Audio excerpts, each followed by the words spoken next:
আমরা মেয়েরা সবসময় কিন্তু আমাদের মেয়েদেরই শত্রু একজন মেয়েই হয়।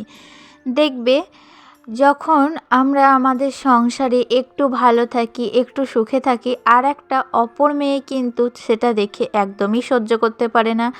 তারা কিন্তু আমাদের দেখে হিংসা করে কিংবা তাদের ভেতরটা জ্বলে, এরকম একটা ব্যাপার। আর যাই হোক, আমরা সব সময় মনে করি আমাদের সংসারে রান্নাবান্নাটাই আসল কাজ। তো রান্নাবান্না ছাড়াও আমাদের সংসারে যে আরও এক্সট্রা অনেক কাজ করতে হয় সেটা কিন্তু কেউ বিশ্বাস করে না। তো আজকে আমি তোমাদের সাথে শেয়ার করব সেই রকমই কিছু কাজ। তো দেখতে থাকো আমার সারা দিনের আজকের জার্নিটা কেমন লাগছে, তোমরা পুরো ভিডিওটি দেখার পর কমেন্টে জানিও। এদিকে দেখো আজকে না সকালবেলায় উঠে রান্না বান্না সব কিছু কমপ্লিট করে নিয়েছিলাম। যেহেতু ছোট দিনের বেলা, তাই সকাল সকাল রান্নার কাজটা না করলে আমার আবার ওই বেলার দিকে কাজ করতে গেলে না বেশ বিরক্ত বোধ হয়। তো মনে হয় কখন রান্নাটা শেষ করব। রান্না না শেষ করলে কোনো কাজে ভালো করে মন বসাতে পারি না, কোনো কাজ পারফেক্টভাবে করতেও পারি না। সেই কারণে আগে রান্না বান্না নিচের সমস্ত কাজ সেরে তারপরে এসেছিলাম দোতলায়। তো আজকে খুব ভোর ভোর আমার ননদরা বাড়ি চলে গিয়েছে, তো তাদের বিছানাটা উপরে পড়েই ছিল। তো দেখো, তাও সেই বিছানাটা তারপর দেখো বাসি বিছানা এতক্ষণে তুলছি। তো এখন ওই ঘড়ির কাঁটাই বাজে মোটামুটি 11টা কি 11:30 এরকম হবে। তো যাই হোক, বাসি বিছানা অনেক কদিন ওরা শুয়ে ছিল এখানে, তো চাদরটাও চেঞ্জ করে দিলাম দেখো। আর তারপরে একটা কাঁচা বেড কভার ভালো করে কিন্তু বিছানাটায় বিছিয়ে দিলাম। তো ভাবছি দেখি আজকে একটু রোদও করেছে কিন্তু প্রচুর আজকে ঠান্ডা। তো শীতটা প্রচুর বাড়ছে, যত দিন যাচ্ছে ততই মনে হচ্ছে শীত যেন আরোই বেড়ে চলেছে।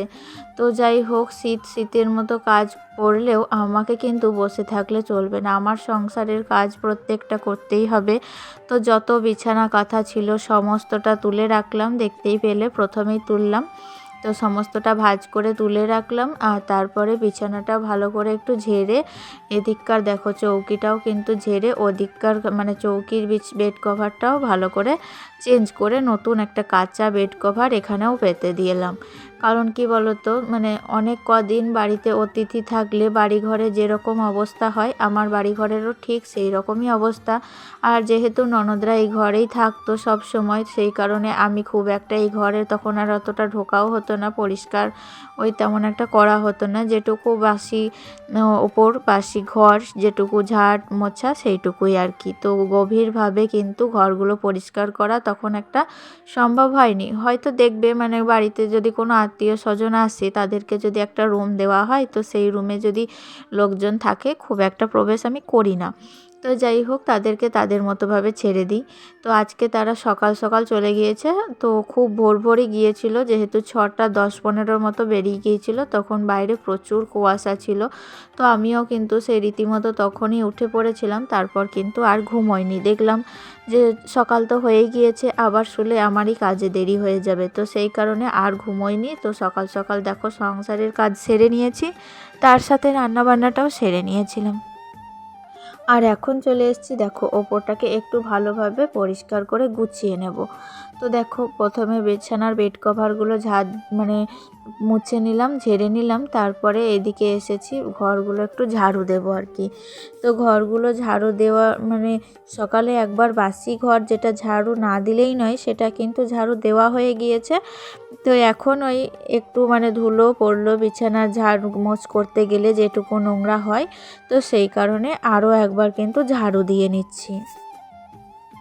দেখবে আমাদের সংসারে শাশুড়ি থাকুক, ননদ থাকুক বা যে কোনো মেয়ে ছেলে আর কি তো থাকুক, আমরা যদি একদিন দেরি করে ঘুম থেকে উঠি বা একটু কাজে যদি একটু ব্যাঘাত ঘটে, সেই কোনো বাড়িতে পুরুষ মানুষ তারা যদি কিছু না বলে না, একটা মেয়ে ছেলেই কিন্তু তাকে কিন্তু সেই কাজের খুঁতটা ধরিয়ে দেয়। সেই কাজের খুঁতটা কেন এরকম হলো না, ঠিকঠাক কেন হলো না, তাদেরই কিন্তু বিশেষ করে মাথা ব্যথা হয়।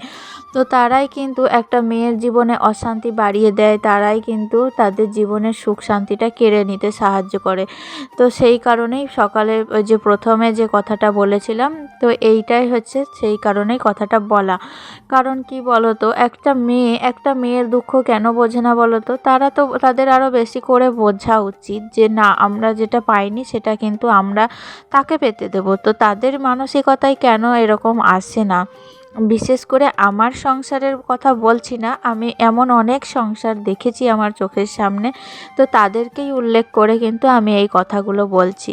তারা কিছুতেই কিন্তু সহ্য করতে পারে না একজন মেয়ে আর একজন মেয়ের সুখ দুঃখ। তারা যদি আবার তাদের নিজের ধরো কোনো বয়স্ক মহিলা তাদের মেয়ের যে সুখ শান্তি যে বারবার গাইবে যে আমার মেয়ে ভালো আছে, এটা করছে ওটা করছে, কিন্তু তারই চোখের সামনে আরেকজন মেয়ে যদি সেই কাজটা করে তাহলে কিন্তু সেই কাজটা খুব খারাপ। এরকম একটা মানসিকতা, জানো। তো কি বলবো, আর বলার তো কিছু নেই। তো যাই হোক, এদিকে দেখো কাচাকুচি করছিলাম, তো অনেকগুলো কাচাকুচি ছিল, আর এদিকে বেড কভার যে দুটো তুলেছিলাম সেগুলোও কেচে দিয়েছি, জানো। তো এখন তো অনেকখানি বেলা হয়ে গিয়েছে, যেহেতু 11:30 12টা বাজছে, তো এইগুলো যেগুলো কাচলাম একটা জামা কাপড়ও কিন্তু শুকোবে না। তো যাই হোক, এখন একটু জল ঝরাবে, তো জল ঝরিয়ে যেটুকু আর কি হয় কালকে আবার সকালবেলায় রোদে দেবো, তাহলেই শুকিয়ে যাবে। এরকম করেই তো এখন শুকোতে হচ্ছে। আর এদিকে দেখো বিছানা চাদরগুলো এই যে আমরা ছাদের ব্যারিকেডের মধ্যে মিলে দিচ্ছি, তো এইগুলো কিন্তু শোকাতেও পারে। যাই হোক, ছাদের ব্যারিকেডে অন্য জামা কাপড় মেলা হয় না, বিছানার বেড কভারগুলো মেলতেই যাই এক সুবিধা হয়, কারণ দেখতেই পাচ্ছ এমনভাবে ব্যারিকেডটা তৈরি হয়েছে, খুব অসুবিধা হয়, জানো। তো তারপরেই ভাবলাম যে আজকে না ওই যে ছাদ বাগানটাকে একটু নতুনভাবে সাজিয়েছিলাম, ওই যে পিছনের ওই দিকে যে ফুল গাছগুলো ছিল, কাঁদা গাছগুলো, সেগুলোকে এই সাইডে করে দিয়েছি। আর গোলাপ গাছগুলো একদমই রোদ পাচ্ছিল না, তাই গোলাপ গাছগুলোকে তুলে ওখানে সানসেটের ওপরে রেখে দিয়েছি। কিন্তু একটা অসুবিধা হয়, জানো তো, গাছগুলোর মাটি প্রতিদিনই ভিজা থাকে। শীতকালে অবশ্য রোদের তেজ নেই, তাই একটা যাই একদিন যদি জল দিচ্ছি, তাও এখন 2-3 দিন জল না দিলেও চলে যায়। কিন্তু কি বলতো, এই যে আমার শ্বশুর মশাই, তাকে না বললেও কিন্তু বোঝে না, তো জল দিয়েই চলে যাবে। তো মাটিগুলো যে গোড়াগুলো যে ভিজে থাকছে, এতে গাছের গ্রোথ হচ্ছে না, সেই কথাটা কে বোঝাবে ওনাকে। তো যাই হোক, সেই কারণে আমার গাছগুলো যে কোথায় রাখবো আর কি করে যে আমি গাছগুলোকে বাঁচাবো, সেটাই হচ্ছে আমার কাছে এখন বিরাট বড় একটা সমস্যা, জানো। এই যে এই সাইডে অনেক গাঁদা গাছ ছিল, তোমরা দেখেছো, সেইগুলোই কিন্তু আমি ওই সাইডে সরিয়ে দিয়েছি। তো ভাবছিলাম যে এই সাইডে গোলাপ গাছগুলো রাখবো, কিন্তু এখানেও খুব একটা রোদ পায় না, তো গোলাপ গাছে তো ডেলি 7 থেকে 8 ঘন্টা রোদে রাখাটা খুবই ভালো গাছের পক্ষে, তো মাটি যাতে শুকিয়ে যায়, তো সেই চেষ্টাই করছি। তো যাই হোক, ছাদটাকে এখন দেখো প্রচুর পরিমাণে ধুলো ময়লা সব বেরিয়ে গিয়েছে, আর প্রতিদিন তো ঝাড়ু দেওয়া সম্ভব হয় না, তাই ওই সপ্তাহে একটা দিন করে আমি ছাদটাকে একটু পরিষ্কার করার চেষ্টা করি, যাতে দেখতে ভালো লাগে। এই দেখো, এই সানসেটের ওপরে সব গোলাপ, তারপরে গাজেনিয়া, চন্দ্রমল্লিকা যেগুলো ছিল সেগুলো এই সাইডটায় রেখে দিয়েছি, আর এদিকে সমস্ত ধরনের গাঁদা গাছগুলো এক সাইডে রেখেছি। এতে করে ছাদে অনেকটা জায়গা বেরিয়ে গিয়েছে, দেখতেও ভালো লাগছে। তো ফাইনালি দেখো, এইসব কাজ করতে করতে তো স্নান করতে আমার অনেকটা দেরি হয়ে গিয়েছিল, আর স্নান টান করে খাওয়া দাওয়া করেছি। তো তারপরে দেখো ছাদে গিয়েছিলাম, বাবা তো ছাদের মধ্যে একটু শুয়েছিল, আর যেসব জামা কাপড়গুলো শুকিয়ে গিয়েছিল, তো সেই সব জামা কাপড়গুলো দেখো এখন আমি তুলে নিয়ে এসেছি। তো এখানে আলনার মধ্যে ভাঁজ করে রেখে দেবো। আর স্নান টান করে এত ঠান্ডা লেগেছিল যে সোয়েটারটাও পরে নিয়েছি, জানো। তো আজকে এবছর সারা শীতে এই সোয়েটারটাই কিন্তু আমার সঙ্গী। তো গত বছর একটা সোয়েটার পরতাম, সেই সোয়েটারটাও হাইনেকই ছিল, তো তবুও কিন্তু এই সোয়েটারটা না দেখছি আস্তে আস্তে হাতগুলো ছোট হয়ে গিয়েছে, তাই এবার এই সোয়েটারটাই ব্যবহার করছি। কিন্তু গত বছরকার তুলনায় এই সোয়েটারটা খুব হালকা, তো পাতলা। যাই হোক, এটাই এখন পরে কাটিয়ে দেবো এবছর। তো ওই যে বাড়িতে পরতে না সোয়েটারগুলো ভাঙতে খুব মায়া লাগে, তো এরকমই এই সোয়েটারটা আমি কোথাও যেতাম তখন পরতাম। তো যাই হোক, এই সোয়েটারটা যখন বাড়িতে পরে নিয়েছি, তখন কিন্তু মাকে আরেকটা বলেছি যেন কিনে দেবে লাল রঙের, আরেকটা এরকম হাইনেক কিনবো আর কি ভেবেইছি আমি। তো মা কিনেও রেখেছে অলরেডি, তো আমার আর যাওয়া হয়নি বাবার বাড়ি, কিংবা মাদেরও আর আসা হয়নি, তাই সেই সোয়েটারটাও আর নেওয়া হয়ে ওঠেনি।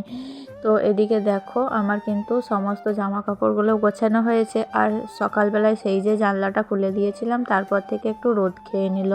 আর এখন যেহেতু বেলা পড়ে গিয়েছে, তাই একটু ফিরফির করে হাওয়াও বইতে শুরু করে দিয়েছে, তাই সমস্ত জানলাগুলো কিন্তু আবার বন্ধ করে পর্দাটাও দিয়ে দিলাম। আর এই রুমগুলো এত অন্ধকার না, যে যাই হোক মানে ভিডিওতেও কিন্তু অন্ধকারই দেখাচ্ছে। তো বাইরে মনে হচ্ছে প্রচুর রোদ, কিন্তু রোদ একটুও নেই, সমস্ত রোদ কিন্তু পড়ে গিয়েছে। আর এখন কিন্তু মানে সন্ধে লাগবো ওই রকমই। তো বাবা আবার এই অবেলাতেই কিন্তু ছাদের মধ্যে দেখো শুয়ে আছে। আর যে সমস্ত জামা কাপড়গুলো ওই যে আমি মেলে দিয়ে গেলাম, সেই সমস্ত জামা কাপড়গুলো এগুলো যেগুলো তুলছি একটাও কিন্তু শুকনো নয়, সবগুলো ভিজে। তো ভিজে জামা কাপড়গুলো আমি কি করি সেটাই এখন দেখার, চলো। এই দেখো, এই যে আমাদের সিঁড়ির উঠতে যে রেঙেলগুলো আছে, এই রেঙেলগুলোতে কিন্তু আমি মেলে দিই, তাতে করে হাওয়া বাতাসে একটু মানে শোকায় না তো কিছুই, কিন্তু হাওয়াতে আরও বেশি ঠান্ডা হয়ে যায়। তবুও ওই জল ঝরার পরে যেটুকু থাকে আর কি সেটুকু। আর এদিকে দেখো, এই যে চাদর দুটো কিন্তু পুরোপুরি শুকিয়ে গিয়েছে, টানা রোদ পেয়েছে তো। আর এমনিতেও চাদরগুলো সুতির না, যেহেতু লাইলন ভয়েলের, তো তাই জন্য চাদরগুলো শুকিয়ে গিয়েছে। তো এগুলো এখন ভাঁজ করে তুলে রাখবো। তো সারাদিনে দেখতেই পেলে মানে রান্না বান্না ছাড়াও কত এক্সট্রা কাজ আমাকে করতে হয়। তো আজকের মতো এখানেই বিদায় নিচ্ছি, দেখা হচ্ছে পরের ব্লগে।